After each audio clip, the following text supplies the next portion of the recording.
Hello, and thank you for tuning in to Starting Small, a podcast about brand development, entrepreneurship, and innovation in the modern world. In this episode, I'm joined by Nick Witherill, founder of Binho Board. Listen as Nick explains his inspirations from converting the classic game of soccer to a board game made for your living room. Hello, and thank you for tuning in to Starting Small. Today, I'm joined by Nick Witherill of Binho Board. Nick, thank you so much for joining me today. Thanks for having me, Cam. Absolutely. So I want to start out a little bit with your childhood. So where were you born and what was your childhood like? So I was born in Phoenix, Arizona, in the desert, and I lived a pretty good childhood. Nothing too crazy in the suburbs of South Phoenix, where you just did the usual suburban things. You're playing sports, making games, that's pretty much it. Nothing crazy. For sure. What were some of your hobbies growing up? Hobbies. So when I was really young, sports was life. Yeah. As I got into like middle school, my friends and I started doing all sorts of like video production and making music on top of, also playing sports. That was pretty much it. A lot of Gotcha. gaming too. Video games. For sure. Yeah. So I read a little bit about your high school years. I'm sure you get this a lot, and I don't want to make this a highlight of the podcast, but it's really neat that I saw you went to high school with Klay Thompson, actually. And you guys, is that right? You guys played on the same basketball team? Yeah, so I went to college with him. Oh, college. Okay, so it wasn't high school. So high school, I did go to two high schools out here in Phoenix, and basketball was my main focus. But I actually was Tony Bennett's first commit, who's now the Virginia. Oh, wow. So I committed to him at Washington State University. Okay. As he had just became the head coach when Washington State wasn't very good. Yeah. They were like the bottom dwellers of the Pac-10 at the time. That was after my sophomore year. Then my last 2 years of high school, they got really good, and they started getting really good recruits. So Tony Bennett started locking down some really good recruits, and Klay Thompson was one of them. Wow. So needless to say, I didn't play very much when I actually did get up to Washington State. Yeah. But the experience was great playing for, I'm sure, a national coach of the year and a future Hall of Famer. So yeah, absolutely. Did you go there on scholarship? I did. Yep. What position did you play there? So I was a shooting guard. Okay. Gotcha. Yep. And then what did you study? I studied finance and economics. Cool. And then out of college, what were some types of jobs that you had out of college? Oh man. My first job was working at a mortgage company as a secondary marketing specialist, which is kind of this made up job that I kind of got through a connection. My dad's friend had a mortgage company, and that job was awful. Yeah. It made me realize like, this is not for me. So I survived there about a little over a year. I don't know how. And so I just quit all of a sudden. I was like, I need a job though in the meantime. So I went and worked for Yelp for a little bit as a account executive doing sales, basically a glorified call center. And I lasted 8 months there. Gotcha. I was calling St. Louis when the city was on fire. It was like that famous Michael Brown incident. Yeah. And so I was trying to sell digital ads to businesses that were essentially like burning down. Wow. So it wasn't an easy job, but I learned a lot, that's for sure. Totally. So growing up, did you have kind of an entrepreneur mindset?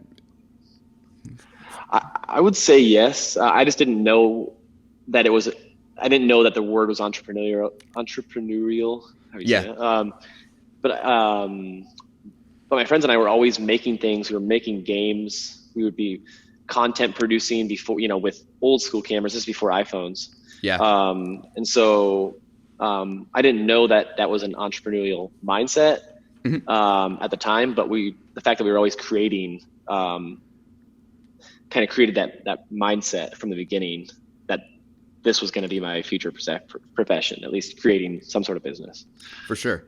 And then in 2019, this is when the creation of Binho actually started. And I was wondering, what were some of the inspirations behind this? And if you could describe to the listeners exactly what Binho, the board game, actually is. Okay, so basically conceptualized the idea in 2018, but I didn't sell to Okay. the public or didn't do anything. It was just friends and family. So no one really Gotcha. knows that. Yeah. And so what happened was, I basically, after I quit Yelp, I started selling insurance for some years and doing some other random jobs. I owned my own basketball training business as well. And so I did a lot of traveling because my schedule permitted, even though I didn't have a ton of money, I still went and did it.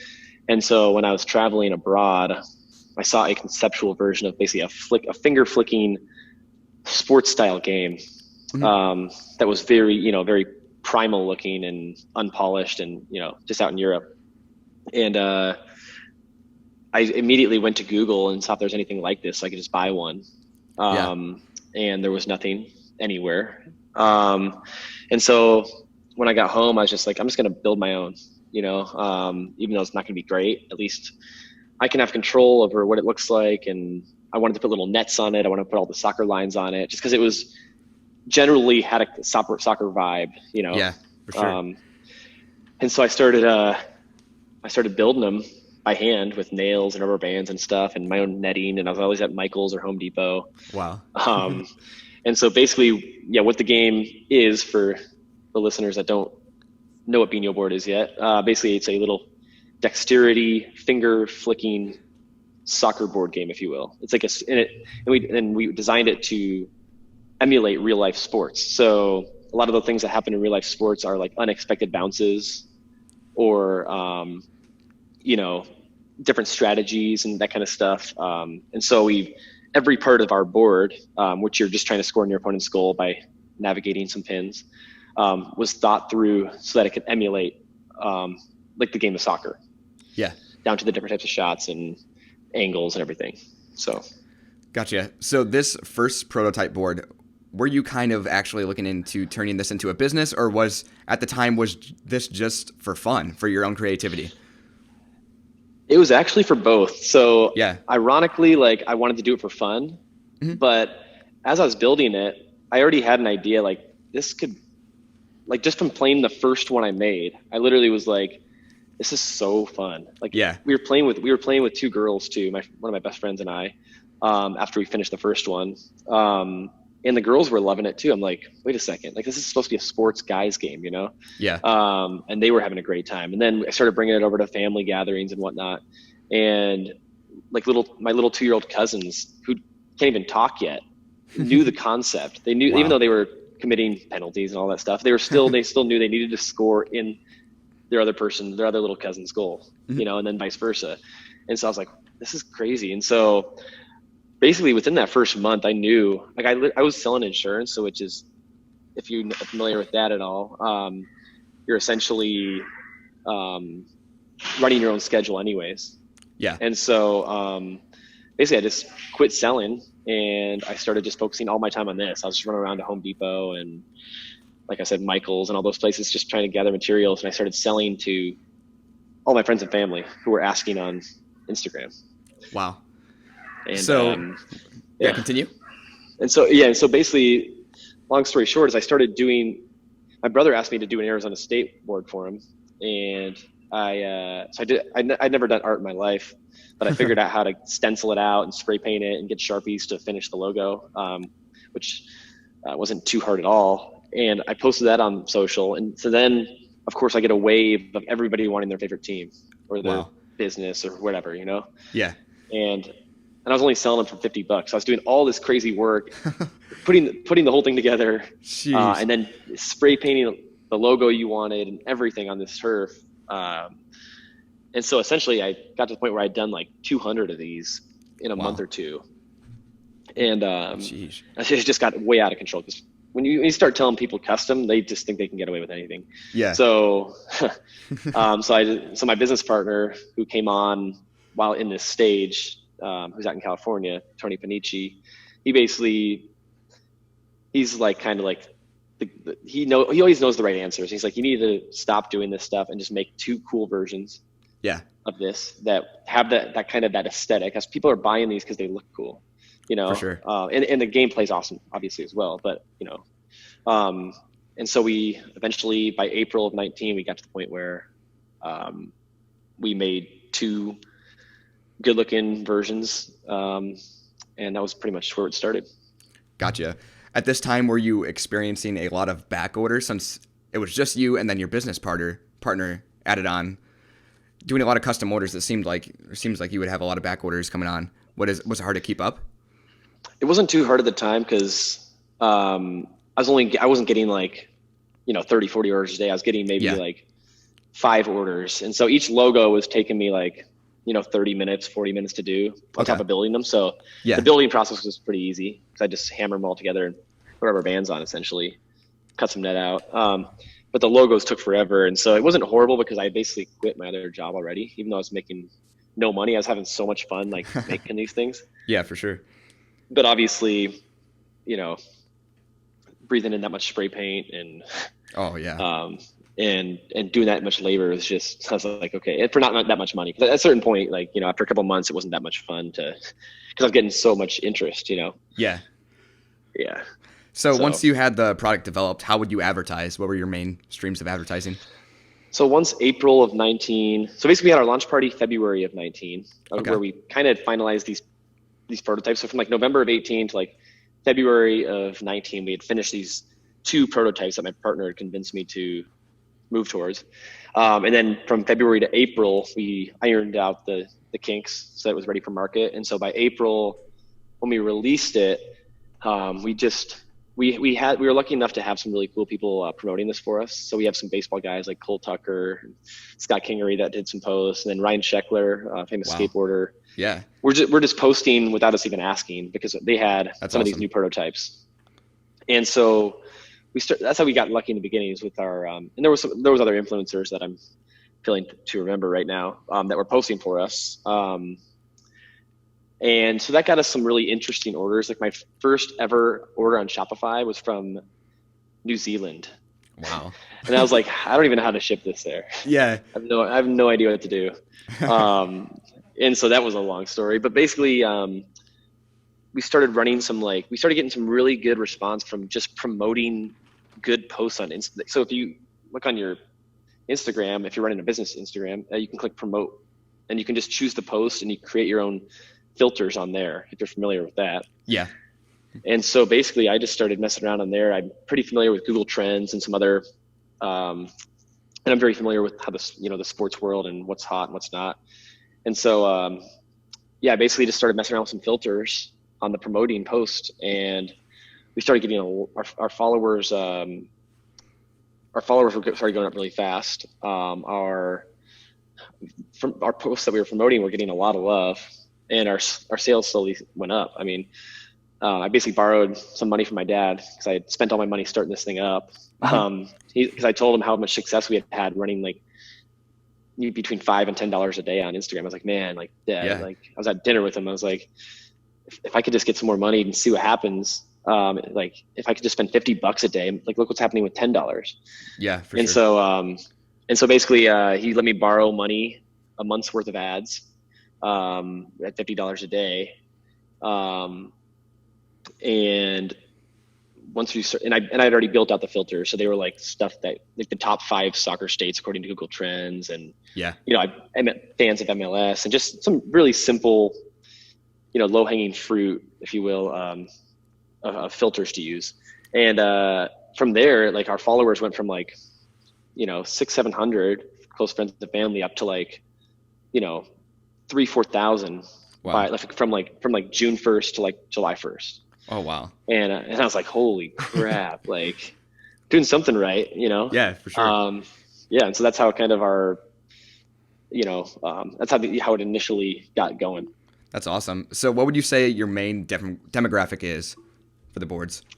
I would say, so I'm 30. I'd say people in like my age range of like 25 to 34, guys out of, a couple years out of college, that are kind of over playing beer pong and that kind of stuff. Kind of growing out of that stage a little. And then also, a lot of families too. Like, sure. It's been great. It's been really great seeing so many dads playing against their sons or grandpas playing against their grandsons. Just like, totally. Yeah. So cool to see them being able to compete because, this is essentially a sport, even though you don't move or anything.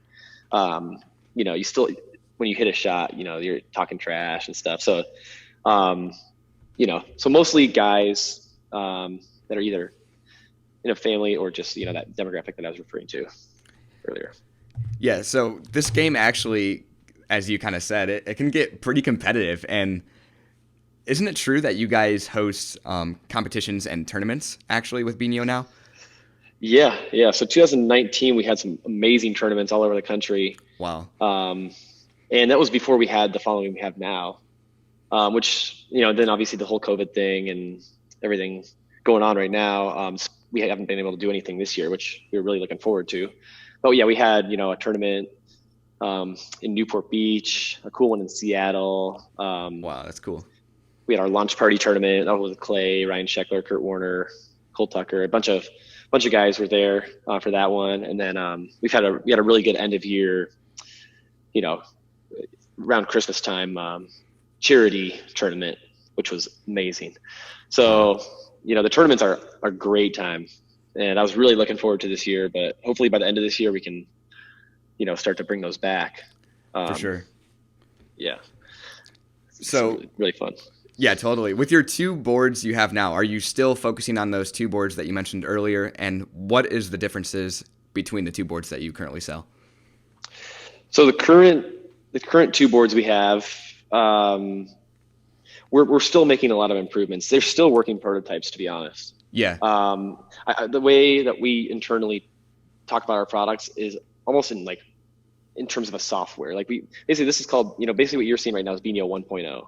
Yeah. There's some big changes that aren't going to be the final product that we're going to call we're going to call it Binho 1.1 or Binho 1.5. It doesn't it's arbitrary. But basically they're every time we make a little upgrade to this 1.0 version, we're going to call it something new, and then we're also working on a completely new revamp of these, which I'm hoping to get ready for the holiday season, or be ready to be released. But not 100% confident on that. I know there'll be some really cool changes that'll improve the game.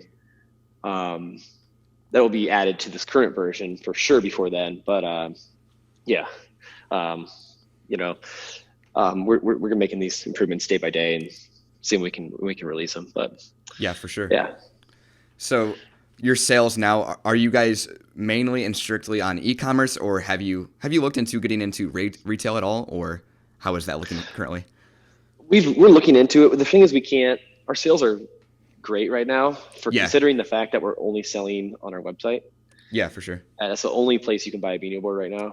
And there's a couple stores across the country that we've done little deals with, but so that we're not on Amazon yet. We're not in stores yet. And we're not international yet. So it kind of sucks to not be able to pull the trigger on some of these deals that we're getting, these offers we're getting. Yeah. But we just can't make them fast enough right now. And that's why we're making these changes on the boards. That way I was just mentioning. And so when the time is right, we absolutely will look into, Amazon and getting into different retailers. Obviously we're going to vet through those opportunities and see which ones fit our brand, For sure. and kind of go from there. So Binho today, with your position, what kind of positions are you running, and do you have any other partners that are helping you out with the brand currently? Yeah. So starting a business like this, I essentially can do everything and everything. I've had to from the beginning. Yeah. Whether it be we do the fulfillment, we do the making of these boards, we do everything. I do the marketing, I do customer support, you name it. Yeah. I do it. And I've been slowly delegating that kind of stuff. So my partner that I mentioned earlier, Tony Panici, he does all the graphic design, he does all the CADs, he does all of the stuff you see on the website. Mm-hmm. And he's also a photographer. So anytime we need some really cool lifestyle shots or whatever, he gets those as well. So he's kind of a jack of all trades on that end of things. And then he was also on a reality show growing up called The Life of Ryan with Ryan Sheckler. Oh, wow. So Ryan Sheckler's his best friend. And so he's very well connected and he's been a part of a lot of brands, upcoming brands, just being around Ryan because Ryan was always pushing different products and stuff. Yeah. So he has a really good business. I mean, for being only 30 years old, he's very savvy in terms of business decisions, just because he's been around businesses since he was 18, being on that show. And then I also have a couple of employees. So my main employee, and he's an all-star. He's essentially at the point now where he can do everything. So I got really lucky getting him. Wow. That's awesome. You know, and he's essentially taking over all the operations. And so that way I can focus more on the product redesign, the marketing, because that's what's really going to allow us to scale. So I've taken a backseat on, you know, being hands-on with this thing, and I'm working on developing strategic partnerships and, you know, how to redevelop this product and future. And we also have a lot of projects in the queue right now in terms of future projects in different games that we're working on as well. So it allows me to reallocate my energy to the growth of this company, which is pretty nice. Yeah, for sure. If you could give one piece of advice to an aspiring entrepreneur that you've learned along your way, or you have a mistake that you regret that you did, what would that piece of advice be? That's a great question. I'd say the biggest, the number one piece of advice I'd give is probably just, if you know you're not happy at like a 9 to 5 or something, you know, just start your business. You just got to start it. And you can learn everything else along the way. You know, that's what YouTube's for. That's what your phone is for, to call people that know it. I mean, I can look through almost every aspect of this business, and I didn't know how to do any of these things. And I had to learn. Sure. And that's the most fun way to learn anyways, you know? So if you have an idea for a business, it's like, there's no point to not just starting. Yeah. Once you start, you know, it's nice because the business itself will force you into learning things. You don't have a choice at that point, you know? The only choice you had to make was start the business. So that's probably the one thing I'd say. And then in terms of things I've struggled with in the beginning was probably, I don't know, maybe customer support. I mean, it's kind of a weird one, but you know, I think it's so important to just answer your customers' emails right away, especially as a startup, like right away. And then don't be afraid to give away free stuff. Like if you mess up, even when you're poor, you know, in terms of, you know, the capital in your business, or, you know, give it away for free and give it away to the right people, because that's allowed us to develop a lot of really strong, you know, partnerships. Absolutely. Well, Nick, thank you so much. And for the listeners out there, make sure to check out Binho Board at binhoboard.com. Hey, thanks so much, Cam, for having me on. Hey, thank you for listening to this episode of Starting Small. If you would, leave a review on whatever platform you're listening on. Also, follow Starting Small Pod on social platforms to keep up to date on future guests.